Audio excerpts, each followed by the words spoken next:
All right, this is straight arm push-ups. This strengthens a lot of upper body and a lot of core muscles, but the main target is the serratus muscle, okay? It's these rib-like muscles that are in the front, in the side, and the back of your spine, just below your shoulder blades. So I'm gonna get in a 4-point position, so my hands are about as wide as my shoulder sockets, and my knees are at or inside that. From this position, I'm gonna straighten one leg at a time. I'm gonna keep my spine neutral. I don't want to round my back. I don't want to arch it too much. I just want a neutral, a little bit of bend in my low back, chest up. I'm going to depress my body through the shoulder sockets, through the shoulder blades. So down, up. So it's like I'm picturing myself lowering my body and then I'm lifting it. What you don't want to do is you don't want to bend like this and extend like this. You want to keep the spine nice and neutral. So notice how the movement's through the shoulders, like that. I also cup my hands this way. If this is too challenging for you because you can't feel it, that's what a lot of people have because they don't have the feeling in their shoulders to control it as well. Go from here, lower both knees, and come down and come up and start there. All right, so ideally you can do that 3 sets of 20, a few days a week up to every single day. All right, so this is the Superman. What this exercise is not is just lifting our whole body off the ground. There's nothing wrong with that, but the Superman I want you to do is a little different.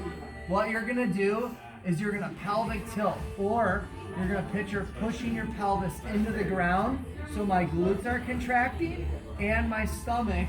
Meanwhile, while maintaining that contraction of my abdominals by tilting my pelvis and my glutes, I'm going to lift my head and my hands up like this. This should take the strain off the low back, put it more towards the glutes, the stomach, and the upper back. I don't want my head up. I don't want it down. I want it nice and neutral.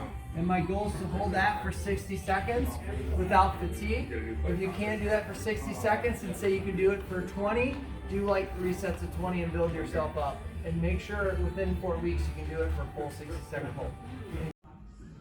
All right, so this is scaption.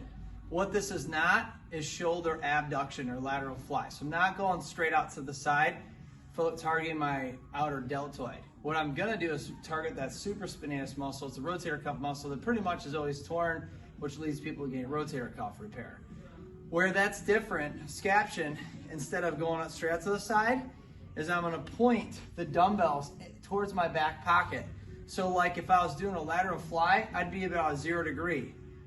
If I was doing a front raise, I'm at 90. A scaption, I'm pointing at the dumbbells at my back pockets, and I'm coming up to a 45 degree. So it's not straight out to the side, it's not straight forward, it's at a 45 degree. Instead of going from 0 degrees where I'm at now to 90, I'm going to about a 60 to 75 degree height as well. This keeps it isolated to that supraspinatus muscle and gets it stronger, so that way when you go to lift your arm, because it's strong, you don't get the aches and pains and restriction anymore. I call this the praying lat exercise. It's going to strengthen your rotator cuff muscles basically and your lats. So what we do is we're going to kneel down here to a bench. This is about a 24-inch height.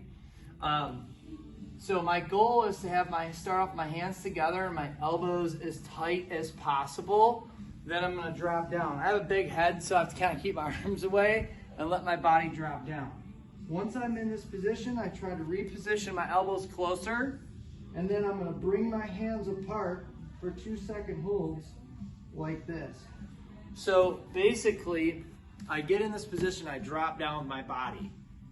While I'm in this suspended position, I'm trying to get my elbows as close as possible and then externally rotate or bring my hands apart through the shoulder. And there's where I'll feel my lats working. So once again, I come here, I drop down. I don't want my arms here, I want my elbows bent at least 90. I'm gonna come out, 2-second holds. I'm gonna do 20. I should feel it on the sides here on the lats. All right, this is the plank, the side plank sequence. Your goal should be able to work up to being able to do these 60 seconds each, and then you can do like 3 sets of them. So basically, I'm here in the plank position. All right, my feet are about the width of my elbows. My elbows are as wide as my shoulders. My goal, I want to drive through my elbows. I don't want my pelvis really low, arching my back. And I don't want to be here basically because it's just cheating. I want to be here and drive through the elbows. I'm going to do this for 1 minute. Once the minute's up, I go to the side plank. I don't want my pelvis down here. I want it up as high as possible. Now you could always lower a knee or something like that, but the goal is not to. Notice how my feet and my body are all facing one way. Once 60 seconds are up, I would come here and do this 60 in a row. If you're unable to do that, maybe break it up between 10-second holds each direction, 6 rounds, working your way up to 60-second holds.